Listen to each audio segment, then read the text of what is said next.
নমস্কার, welcome to unique সহজ recipe. শীতকালে এমন কিছু কিছু খাবার আছে যে খেতে এত ভালো লাগে, যেমন কাতলা মাছের মাথা দিয়ে গোবিন্দভোগ চাউল আর ফুলকপি আলু দিয়ে মাছের মাথার মুড়িঘণ্ট। শীত আসলে আমি বারবার এই রান্নাটা করি। আমার কাছে এই মুড়িঘণ্ট কাতলা মাছের মাথার পোলাওয়ের মতো লাগে।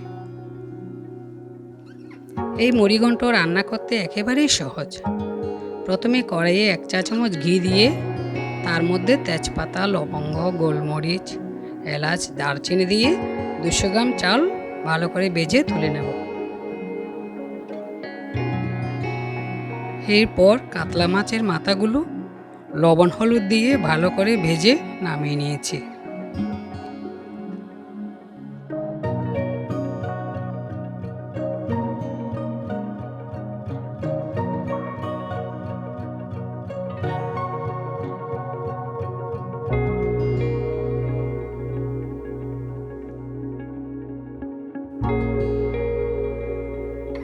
এবার কাতলা মাছের মুড়িঘণ্ট রান্নায় চলে যাব।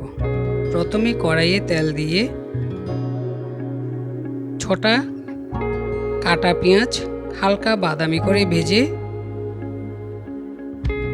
মশলাগুলো একেবারে এক একটা বাটিতে নিয়ে এক একটা করে মিশিয়ে নেব।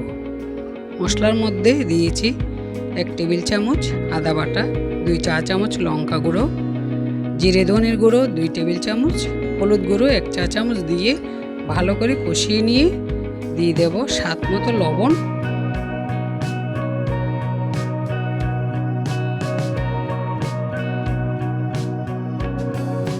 তারপর ভাজা মাছের মাথা দিয়ে নেড়ে ছেড়ে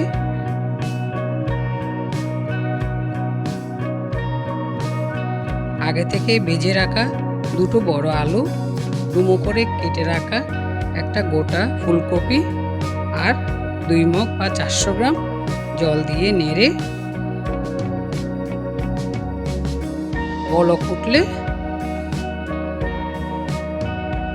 ভাজা করা রাখা চাল আর 7-8টা কাঁচা লঙ্কা, 2 টেবিল চামচ চিনি, 1 চা চামচ ঘি দিয়ে আর একটু নেড়ে ঢাকা দিয়ে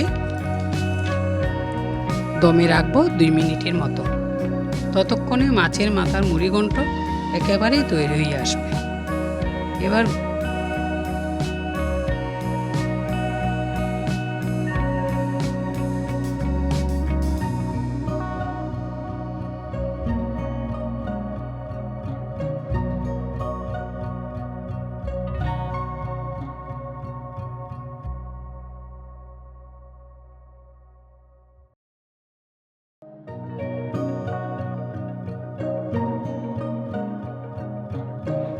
গরম গরম নামিয়ে দেখাচ্ছি।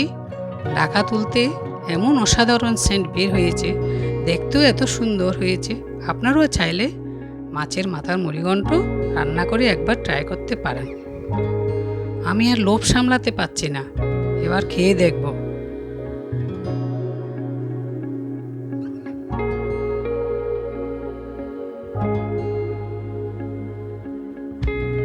ভিডিওটি পছন্দ হলে লাইক, শেয়ার অ্যান্ড সাবস্ক্রাইব করে দেবেন। ধন্যবাদ।